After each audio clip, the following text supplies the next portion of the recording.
بسم اللہ الرحمن الرحیم۔ السلام علیکم۔ روزانہ واقعات سننے کے لیے اس چینل کو سبسکرائب کریں۔ شیطان انسان کو جن راہوں سے گمراہی کی طرف لے جاتا ہے ان میں جادو وہ ذریعہ اور عمل ہے جسے خالصتاً شیطانی عمل قرار دیا گیا۔ جادو کے لیے عربی زبان میں سحر کی اصطلاح استعمال کی جاتی ہے۔ قرآن و سنت میں سحر جادو ایسے امر کو کہا جاتا ہے جس میں شیاطین کو خوش کر کے ان کی مدد حاصل کی گئی ہو۔ پھر شیاطین کو راضی کرنے کی مختلف صورتیں ہیں۔ کبھی ایسے منتر اختیار کیے جاتے ہیں جن میں کفر و شرک کے کلمات ہوں اور شیاطین کی مدد سرائی کی گئی ہو جس سے شیطان خوش ہوتا ہے۔ کبھی ایسے اعمال اختیار کیے جاتے ہیں جو شیطان کو پسند ہیں، مثلا کسی کو ناحق قتل کر کے اس کا خون استعمال کرنا اور ناپاکی و نجاست کی حالت میں رہنا وغیرہ۔ امام فخر الدین رازی رحمۃ اللہ علیہ لکھتے ہیں کہ شریعت میں سحر جادو ہر اس کام کے ساتھ مخصوص ہے جس کا سبب مخفی ہو، اسے اس کی اصل حقیقت سے ہٹ کر پیش کیا جائے اور دھوکہ دہی اس میں نمایاں ہو۔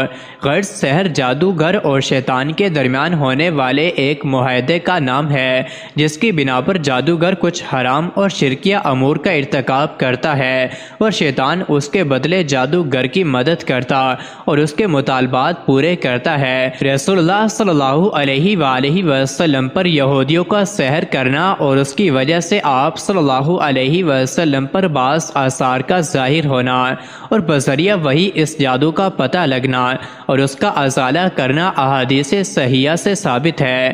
صحیح بخاری میں ایک حدیث ہے جو دوسری حدیث کی کتابوں میں بھی درج ہے کہ ایک موقع پر نبی اکرم صلی اللہ علیہ وسلم بھی جادو کے اثر میں رہے۔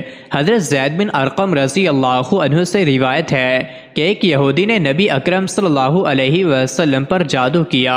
جب آپ صلی اللہ علیہ وسلم نے اس کے اثرات کو اپنے اوپر محسوس کیا تو جبرائیل علیہ السلام تشریف لائے اور سورۃ الفلق اور سورۃ الناس جن کو معوذتین کہتے ہیں وہی کی گئی۔ پھر حضرت جبرائیل علیہ السلام نے آپ صلی اللہ علیہ وسلم سے کہا یقیناً ایک یہودی نے آپ صلی اللہ علیہ وآلہ وسلم پر جادو کیا ہے اور اس کا طلسم فلاں کنویں میں رکھا ہوا ہے۔ نبی اکرم صلی اللہ علیہ وسلم نے حضرت علی رضی اللہ عنہ کو بھیجا کہ وہاں سے طلسم لے آئیں۔ جب وہ اسے لے کر واپس آئے تو آپ صلی اللہ علیہ وسلم نے حضرت علی رضی اللہ عنہ سے فرمایا کہ اس کی گرہوں کو ایک ایک کر کے کھولیں اور ہر گرہ کے ساتھ ان صورتوں میں سے ایک ایک آیت پڑھیں۔ جب انہوں نے ایسا کیا تو آپ صلی اللہ علیہ وآلہ وسلم یوں اٹھ کھڑے ہوئے گویا وہ پہلے بندھے ہوئے تھے۔ سرکار دو عالم صلی اللہ علیہ وآلہ وسلم نے ایک حدیث میں فرمایا ہے یقیناً کچھ بیان جادو ہوتے ہیں۔ ایک جادو بیان مقرر لوگوں کو غلط کو صحیح اور صحیح کو غلط سمجھنے پر قائل کر سکتا ہے، اس لیے نبی اکرم صلی اللہ علیہ وآلہ وسلم نے اس کے کچھ پہلوؤں کو جادو سے تعبیر کیا۔ روزہ رکھنے کے لیے طلوع آفتاب سے پہلے جو کھانا کھایا جاتا ہے اسے سمور سحر کہتے ہیں، وہ اس لیے کہ اس کھانے کا وقت رات کے آخری حصے یعنی اندھیرے میں ہوتا ہے۔ آپ صلی اللہ علیہ وآلہ وسلم نے فرمایا جو شخص نجومی کے پاس جا کر اس سے کوئی بات پوچھے تو 40 دن تک اس کی نماز قبول نہ ہوگی۔ صحیح مسلم ہی کی ایک حدیث میں رسول اللہ صلی اللہ علیہ وآلہ وسلم نے فرمایا کہ شیطان اپنے ایجنٹوں کے بڑے بڑے کارناموں پر خوش نہیں ہوتا لیکن اس بات پر بہت خوش ہوتا ہے کہ اس کا کوئی پیروکار میاں بیوی کے درمیان تفریق کروا دے۔ حضرت ابو ہریرہ رضی اللہ عنہ سے روایت ہے کہ رسول اللہ صلی اللہ علیہ وآلہ وسلم نے فرمایا جو کسی کاہن کے پاس آیا اور اس کی بات کی تصدیق کی تو اس نے اس چیز کا انکار کیا جو محمد صلی اللہ علیہ وآلہ وسلم پر نازل ہوئی۔